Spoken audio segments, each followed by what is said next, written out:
सभी को प्रणाम। व्यासपीठ पर विराजमान स्वामी जी को सादर दंडवत। सभी व्यासपीठ पर विराजमान मान्यवर और यहाँ पे उपस्थित सभी मेरे भाई और बहनों, मैं सुधीर धनवट हिंदू जनजागृति समिति की ओर से यहाँ पे आया हूँ। प्रदीप जी है, अजीत जी है, संतोष जी है और हमारे कलमोली के रमेश जी, इनके परिचय के माध्यम से आपसे हम जुड़े हैं। हाल ही में एक 2 दिन का हमने जलगांव जनपद में एक मंदिर परिषद इस विषय पे एक 2 दिन का सेमिनार रखा था, जिसमें अजीत जी नायर और संतोष जी नायर उपस्थित थे वहाँ पे। तो अलग अलग विषयों पे हिंदू जनजागृति समिति का कार्य चल रहा है। मैं पिछली 22 साल से पूर्णकालीन प्रचारक करके महाराष्ट्र एवं छत्तीसगढ़ में हिंदुत्व के विषय पे, मंदिरों का सरकारीकरण ना हो, वो भक्तों के कब्जे में होने चाहिए। इसके साथ साथ हिंदू मंदिरों में अलग अलग जगह पे जो परंपराओं पे आघात किए जा रहे हैं, हम सबको जानकारी है कि कुछ माह पूर्व महाराष्ट्र की तृप्ति देसाई नामक एक महिला जो हमारे अयप्पा मंदिर में भी, शबरीमला मंदिर में भी प्रवेश करने के लिए एक पब्लिसिटी के स्टंट के नाम पे जाने वाली थी। महाराष्ट्र में शनि शिंगणापुर का देवस्थान है, अलग अलग देवस्थानों में उन्होंने केवल पब्लिसिटी मिले इस दृष्टि से प्रयास किए। लेकिन हिंदू जनजागृति समिति और सभी हिंदूवादी संगठन हैं, आपसे बहुत सालों से हम जुड़े हुए हैं प्रदीप जी। जैसे हमारे इसी केरलीय क्षेत्र परिपालन समिति के माध्यम से रविंद्र मंडुलर जी है, वहां से पीपीएम जी नायर है, उनके माध्यम से जुड़े। और 2008-9 के बीच में तत्कालीन महाराष्ट्र शासन जो एक कानून लाने वाला था कि महाराष्ट्र की करीबन 4.5 लाख मंदिर टेक ओवर करने वाले थे, उनका सरकारीकरण करने वाले थे।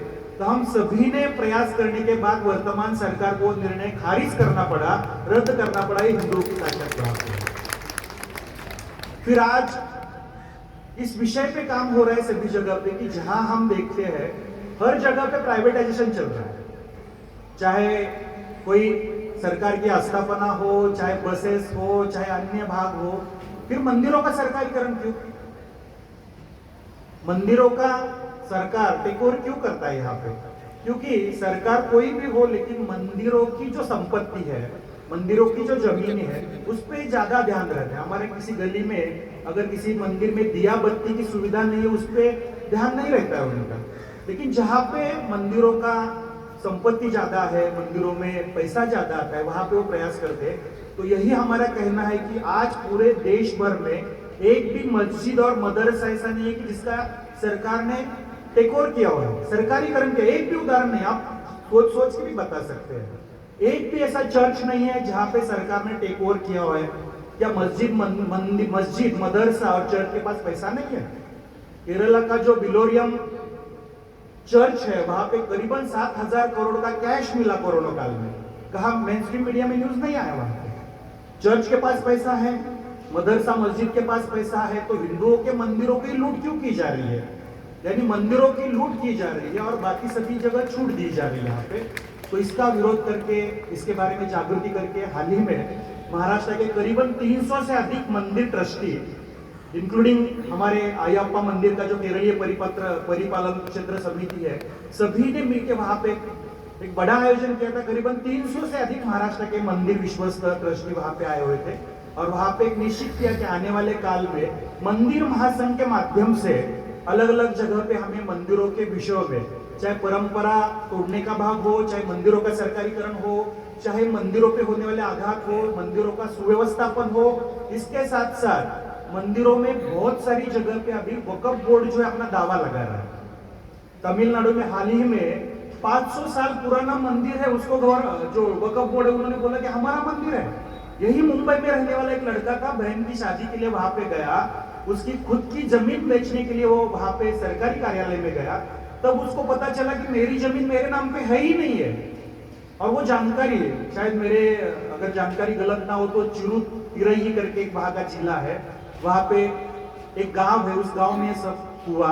और जब जानकारी निकाली तो उस लड़के की जमीन नहीं, तो पूरा गांव ही वक्फ बोर्ड ने कब्जा किया हुआ है, वहां का 500 साल पुराना मंदिर भी। यानी वक्फ बोर्ड अभी स्थापन हुआ या मंदिर पहले स्थापन हुआ, लेकिन वो अपना दावा लगा रहा है। आज पूरे देश भर में देखा जाए तो भारत की जो डिफेंस मिनिस्ट्री है उसके पास 18 लाख एकड़ जमीन है। भारत का जो रेल मिनिस्ट्री है उसके पास 16 लाख एकड़ जमीन है। इसके बाद सबसे ज्यादा अगर किसके पास जमीन है तो वो है वक्फ बोर्ड। करीबन 8 लाख एकड़ जमीन वक्फ बोर्ड के पास है। हमारे महाराष्ट्र में करीबन 1 लाख एकड़ जमीन वक्फ बोर्ड के पास है। हम पूछते हैं क्या पाकिस्तान से लाया या कहीं सऊदी अफगानिस्तान से लाया? आपके पास कहाँ जमीन थी? तो यहाँ के हिंदुओं की मंदिरों की जमीन लूटना है, हमारे मठ मंदिर है, हमारी निजी संपत्ति है, व्यक्तिगत जमीनें है। अभी मैं हाल ही में नासिक जिले में गया था तो वहां पे निफाड़ करके तहसील है, 500 एकड़ जमीन पे वक्फ बोर्ड ने दावा लगाया। मैं छत्तीसगढ़ जाता हूँ, दुर्ग में जो मेन मार्केट है जहाँ पे 15 एकड़ जमीन पे जितने सारे हमारे मेन मार्केट है, दुकान है, उनको वहां के जिलाधिकारी ने एक नोटिस भेजी और स्थानीय वर्तमान पत्र में एक छोटी सी ऐड दी कि यहाँ पे जो मंदिर, ये जो सभी जमीनें आपकी निजी जमीनें और बाकी सभी, तो आज से वक्फ बोर्ड की आपको कोई हरकत है तो हमारे यहाँ आपकी तकरार दीजिए। यानी क्या चल रहा है सभी जगह पे ऐसे? तो इस मंदिरों के दृष्टि से जो एक आघात है इसके बारे में हम काम कर रहे हैं और ये काम जब तक चलेगा, अभी राम मंदिर का निर्माण कार्य शुरू हुआ है तो ठीक है, उसमें कोई दिक्कत नहीं, हम सभी ने स्वागत किया, मदद की, कार्य भी किया यहाँ पे। लेकिन हम सबको ये जानकारी होना आवश्यक है कि राम मंदिर तो झांकी है, अभी देश के करीबन 4.5 लाख हिंदू मंदिर बाकी है जो वक्फ बोर्ड में कब्जा किया हुआ है, जो सरकार ने टेक ओवर किए हुए हैं, जिनपे अतिक्रमण हुआ है, ऐसे 4.5 लाख मंदिर बाकी है। और सभी मंदिर जब तक सरकार मुक्त नहीं होते हैं तब तक ये अभियान चलेगा और आप सभी के सहयोग के साथ चलेगा।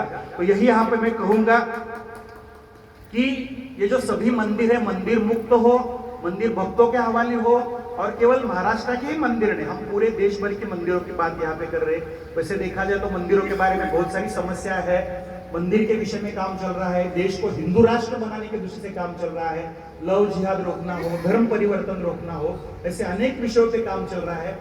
आज का यहाँ पे मेरा विषय अलग सा नहीं है, केवल मंदिरों के विषय में, मंदिर में कार्यक्रम चल रहा है इसलिए विषय मैंने रखा। लेकिन बाद में जो मीटिंग होगी इसमें हम सविस्तर रूप से विषय बताएंगे और हम सभी मिलकर कार्य करेंगे। इतना ही मैं कहूंगा। जय श्री राम। स्वामी जी के चरणों में वंदन। और आयोजकों ने जो यहाँ पे मुझे समय दिया इसके लिए मैं उनका आभारी हूँ। नमस्कार।